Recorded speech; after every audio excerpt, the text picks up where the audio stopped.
السلام علیکم 9th class. جیسا کہ آپ جانتے ہیں کہ ہم مطالعہ پاکستان کا باب نمبر 1 پاکستان کی نظریاتی اساس پڑھ رہے ہیں، جس میں ہم بورڈ کو مد نظر رکھتے ہوئے لانگ کویسچن، شارٹ کویسچن اور MCQs کو زیر بحث لاتے ہیں۔ آج کا ہمارا ٹاپک ہے علامہ اقبال اور قائد اعظم کے ارشادات کی روشنی میں نظریہ پاکستان کی وضاحت۔ نظریہ پاکستان اور علامہ اقبال، سب سے پہلے ہم پڑھیں گے۔ علامہ اقبال برصغیر کے ان مسلم رہنماؤں میں سے ایک ہیں جنہوں نے مسلمانوں کو الگ ریاست کا تصور دیا اور اپنی شاعری کے ذریعے مسلمانوں کو بیدار کیا۔ پہلے پہل آپ بھی ہندو مسلم اتحاد کے حامیوں میں سے تھے، لیکن ہندوؤں کی تنگ نظری نے جلد ہی علامہ اقبال کو اس بات پر سوچنے پر مجبور کر دیا کہ وہ الگ ملک کا مطالبہ کریں۔ آپ نے خطبہ الہ آباد 1930 میں دیا۔ یہ آپ کا MCQs ہے کہ خطبہ الہ آباد کس سن میں دیا گیا؟ 1930 میں۔ کہ مجھے ایسا نظر آتا ہے کہ اور نہیں تو شمال مغربی ہندوستان کے مسلمانوں کو بالآخر ایک اسلامی ریاست قائم کرنا پڑے گی اگر ہم چاہتے ہیں کہ اس ملک میں اسلام بحیثیت تمدنی قوت زندہ رہے، تو اس کے لیے ضروری ہے کہ وہ ایک محسوس علاقے میں اپنی مرکزیت قائم کریں۔ میں صرف ہندوستان میں اسلام کی فلاح و بہبود کے خیال سے ایک منظم اسلامی ریاست کے قیام کا مطالبہ کر رہا ہوں۔ یہ آپ کو شارٹ کویسچن بھی آ سکتا ہے کہ علامہ اقبال نے اپنے 1930 کے خطبے میں کیا فرمایا، تو یہ کاماز میں جو لکھا ہوا ہے وہ سیم ٹو سیم آپ نے لکھنا ہے۔ علامہ اقبال کے ارشاد میں آپ نے رد و بدل نہیں کرنی۔ برصغیر میں چونکہ دو الگ الگ قومیں آباد تھیں، اس لیے علامہ اقبال مسلمانوں کو ایک بڑی اور الگ قوم کی حیثیت سے اجاگر کرنا چاہتے تھے۔ وہ سمجھتے تھے کہ سماجی، سیاسی اور معاشی تحفظ کے لیے ضروری ہے کہ ان کے لیے الگ ریاست ہو۔ یہ شارٹ کویسچن ہے۔ دو شارٹ کویسچن علامہ اقبال کے ٹاپک میں سے نکلتے ہیں، ایک 1930 اور ایک 1930 میں کیا فرمایا انہوں نے، یہ ان کا فرمان مکمل آپ نے کرنا ہے۔ اس کے علاوہ یہ لانگ کویسچن مشقی سوال نمبر 3 ہے۔ نظریہ پاکستان اور قائد اعظم، یہ لانگ کویسچن نمبر 4 ہے۔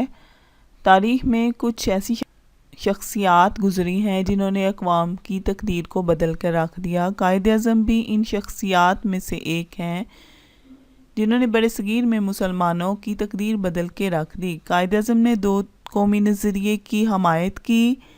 انہوں نے اس سلسلے میں فرمایا، بہت اہم ارشاد ہے ان کا، اور یہ آپ سے شارٹ کویسچن بھی پوچھا جا سکتا ہے کہ قائد اعظم نے دو قومی نظریے کے حوالے سے کیا فرمایا۔ قومیت کی جو بھی تعریف کی جائے، مسلمان اس تعریف کی روح سے ایک قوم ہیں۔ وہ اس بات کا حق رکھتے ہیں کہ اپنی الگ مملکت قائم کریں۔ مسلمانوں کی یہ خواہش ہے کہ وہ اپنی روحانی، اخلاقی، تمدنی، معاشرتی اور سیاسی زندگی کی مکمل نشو و نما کریں اور اس مقصد کے لیے جو طریقہ اپنانا چاہیں وہ اپنائیں۔ بہت اہم شارٹ کویسچن ہے۔ قرارداد لاہور 23 مارچ 1940 کو پیش ہوئی۔ آپ نے خطبہ صدارت دیتے ہوئے فرمایا، ہندو اور مسلمان دو الگ مذہب سے تعلق رکھتے ہیں جو بالکل مختلف مذاہب سے تعلق رکھتے ہیں، مختلف نظریات سے تعلق رکھتے ہیں۔ دونوں اقوام کے ہیروز بھی علیحدہ علیحدہ ہیں اور واقعات بھی ایک دوسرے سے مختلف ہیں، لہٰذا دونوں قوموں کو ایک لڑی میں پرونے کا مقصد برصغیر کی تباہی ہے، کیونکہ یہ برابری کی سطح پر نہیں بلکہ اقلیت اور اکثریت کے روپ میں موجود ہے۔ برطانوی حکومت کے لیے بہتر ہوگا کہ ان دونوں قوموں کے مفادات کو مد نظر رکھتے ہوئے برصغیر کی تقسیم کا اعلان کرے، جو کہ تاریخی اور مذہبی لحاظ سے ایک صحیح قدم ہوگا۔ 29 دسمبر 1940 کو احمد آباد میں خطاب کرتے ہوئے قائد اعظم نے فرمایا کہ پاکستان صدیوں سے موجود رہا ہے، شمال مغرب مسلمانوں کا وطن رہا ہے۔ ان علاقوں میں مسلمانوں کی آزاد ریاستیں قائم ہونی چاہیے تاکہ وہ اسلامی شریعت کے مطابق اپنی زندگی بسر کر سکیں۔ پاکستان بننے کے بعد آپ نے کیا فرمایا؟ ہمیں پنجابی، سندھی، بلوچی اور پٹھان کے جھگڑوں میں نہیں پڑنا چاہیے، ہم صرف اور صرف پاکستانی ہیں، اب ہمارا فرض ہے کہ پاکستانی بن کر زندگی بسر کریں۔ 11 اکتوبر 1947 کو افسران سے خطاب کرتے ہوئے قائد اعظم نے فرمایا کہ ہمارا نصب العین یہ ہے کہ ہم ایک ایسی مملکت تخلیق کریں جہاں ہم آزاد انسانوں کی طرح رہ سکیں، جو ہماری تہذیب و تمدن کی روشنی میں پھلے پھولے، اور جہاں اسلام کے معاشرتی انصاف کے اصولوں کو ابھارنے کا موقع ملے۔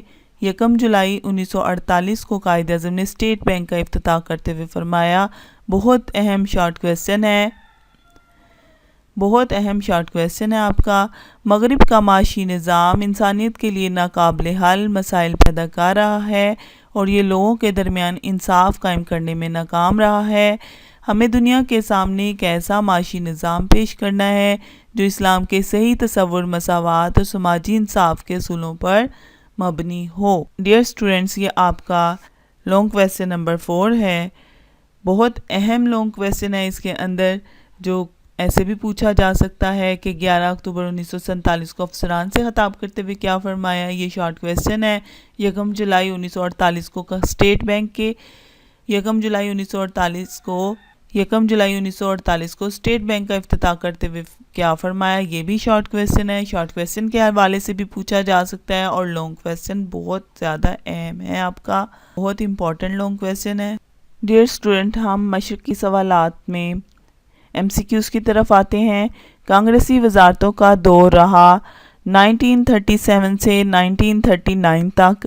قرارداد لاہور 1940 میں خطبہ صدارت دیا قائد اعظم نے۔ MAO اسکول اور کالج قائم ہوا سر سید احمد خان نے کیا۔ 1867 میں جب بنارس میں ہندوؤں دشمنی کھل کر سامنے آئی، جس پر سر سید نے واضح اعلان کیا کہ مسلمان اور ہندو الگ قومیں ہیں۔ نظریہ پاکستان کی بنیاد ہے اسلامی نظریہ حیات۔ 1930 میں مسلمانوں کو الگ ریاست کا تصور دینے والی شخصیت علامہ اقبال۔ قیام پاکستان کا مطالبہ کرتے وقت مسلمانوں کی سوچ تھی کہ وہ اپنے مذہب اور عقائد کے مطابق زندگی بسر کر سکیں۔